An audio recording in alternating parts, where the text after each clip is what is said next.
Hey guys, Holland Cash here. In this video, I'm going to show you the simple steps that you should take if you want to begin a trucking business.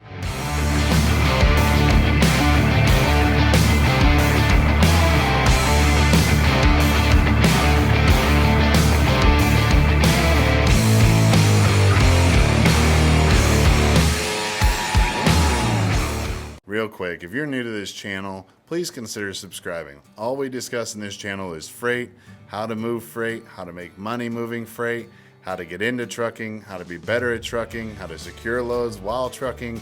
This entire channel is dedicated to trucking. I encourage you to like, comment, share, and subscribe on this channel, as that's all we post, so you can be notified when we come out with the latest videos on our channel. Thanks. All right, guys, so let's get into the business here. The very simple things you guys need to do, the steps you need to take to open a trucking business. The first step you should make is actually a phone call to an insurance provider and get a generalized quote. Guys, you want to get a generalized quote for insurance to make sure that you understand what the ballpark is that you should be looking at for a policy premium. You want to get a quote for $1 million auto liability policy with $100,000 in cargo. You want to get a generalized quote for insurance from one of these providers prior to making any steps in opening a trucking business. The second step would then to be deciding what kind of business entity you want to be. Do you want to be an LLC? Do you want to be a sole prop? Do you want to be an S Corp? Do you want to be a C Corp? What kind of entity or business entity would you like to be? Now, this will probably involve you contacting your CPA. So once you've decided what entity you would like to be and you've figured out how to file within your state to be that entity, the next thing you need to work on is getting an EIN number. To get an EIN number, you simply go to the IRS website and you can apply and put in your business information and get a free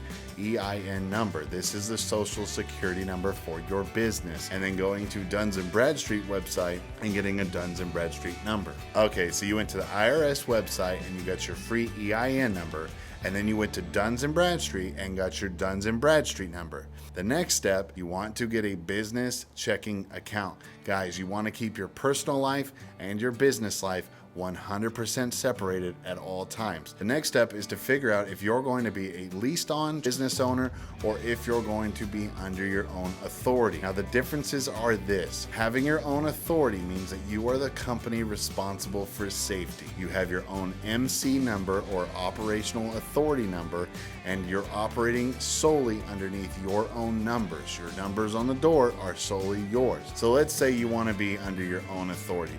What's the next step? The next step is to go to the FMCSA website. You're going to apply for your DOT and MC numbers. Fill out the OP1 form, pay your fee, and you're on to the next step. Simple as that. The next step after you've filled out your DOT and MC application and you've paid your fees is to fill out your BOC3 filing. Now, BOC3 filing is simply legal representation in every state or an authorized agent on your behalf located in every state. You need to have a process agent in every single state. So a BOC3 filing is essentially a list of all of those legal representatives in all the states that are going to be representing on your behalf. After you file your BOC3 filing, there's nothing else you can do at that point. There's going to be a mandatory 21-day waiting period, a contesting period.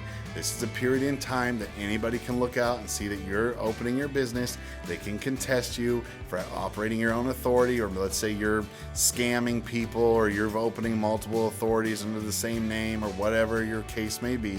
This is a contesting period, right? So it's 21 days that are mandatory that you must wait. The way to stay productive during the 21-day waiting period is to do certain things such as researching a factoring company. We'll get into those videos later on. So while researching for factoring, you also need to be researching what kind of equipment you're going to need to do your work. Don't spend any money just yet. You're waiting for your authority to get put in place. So everything so far is just research. You want to research what kind of equipment you want to buy. There's no need in spending more money right now than you need to. During the 21-day period, we're also going to want to research TMS software. This is where you're going to want to research into a trucking management software, a trucking management system. You're going to want to have some sort of system in place that tracks the loads that you pull. And that way you can keep track of how many loads you've done for who, how much money you've made since when, and what loads you take and generally the lanes you run. Also during this 21-day period is when you're going to want to do some research on load boards. You're going to want to figure out what kind of load board you're going to use pertaining to what kind of equipment you're using. You're going to want to research and figure out what load board is going to work best for you. So you're going to find your loads, but where are you going to find them? That's where the load board comes in place. Also during this 21-day period, you're going to want to go ahead and start gathering up the documentation that you're going to need to put together your carrier packet. I'm going to link a video right up here to how to fill out a carrier packet or what all is involved in a carrier packet, and you can watch that video later if you'd like. Okay, so now that we've done our 21-day waiting period and it's almost over, that is when you're going to want to step forward and buy your equipment. This is where you're going to want to buy your securement. You're going to want to buy your truck or your trailer if you're doing that, or figure out where you're renting a trailer or renting a truck. Whatever your process is, but you're going to want to make sure that you start doing that now. To finalize your insurance and activate your authority, you're going to need to have the VIN numbers for the equipment. Notice that in this list, I did not mention anything about buying equipment up until this point. The next step is to put on your insurance.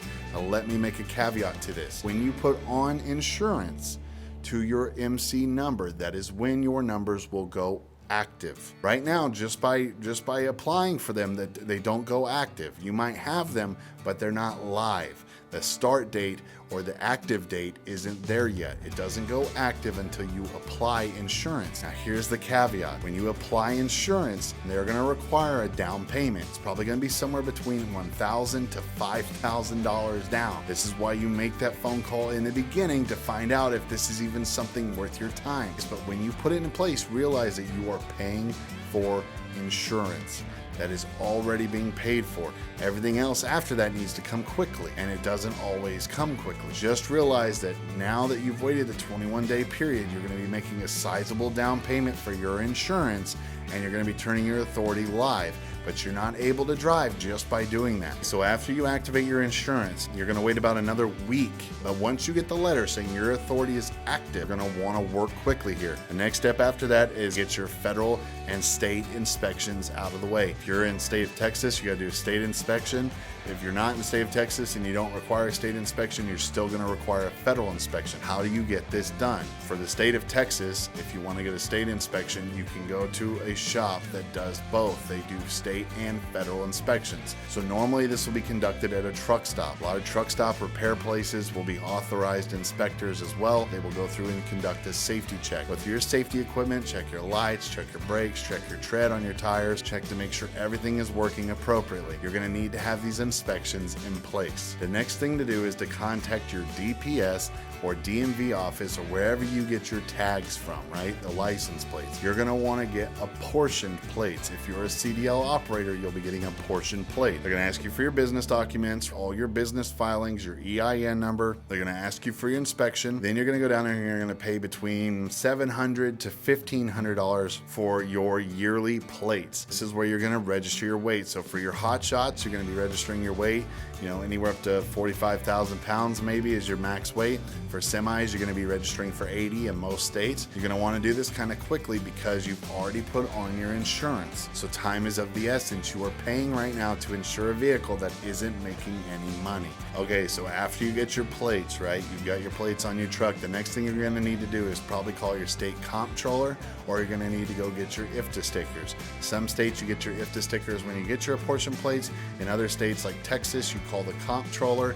The state comptroller then goes ahead and verifies your plate number and verifying that you've actually got a plate, and then they send you by mail your IFTA stickers, which you still need to have. Then you'll get your IFTA certification in the mail along with your stickers. You put your stickers on your window or on your door, and then you keep the IFTA certificate with you so that you can present it, keep that in your truck book. After you've done all of these things thus far, the next thing you need to do is start reaching out to brokers. Get on your load board and start reaching out to brokers. And you want to, for about a week straight, start filling out carrier packets. Just start pounding out and knocking out as many carrier packets as you can. You want to send them your carrier packet, and you want them to send you their carrier packet. You want to get set up. You want to start establishing relationships. After you establish all these relationships with people, then you want to start getting to work. and the rest is history. That's pretty much it. Once you've done all these steps, you're going to be an operating business, operating trucking company, and you're going to be going down the road and making some money. Now, there's a lot of things that come after this. This is just to get you started and get you in the door. I hope this list was helpful. I hope it gave you some insight into what you needed to do to get started trucking. If you have any questions for me, go ahead and leave a comment down below, and I'll be happy to get to them. I'd like to encourage you guys to subscribe, like, comment, and share on our channel, as this is all the information we put out. Simple education to get you started in the trucking business. Thanks very much for watching. Till then, be safe, be healthy, be happy, keep your shiny sides up at all times, and I'll talk to you on the next one. See ya. Bye-bye.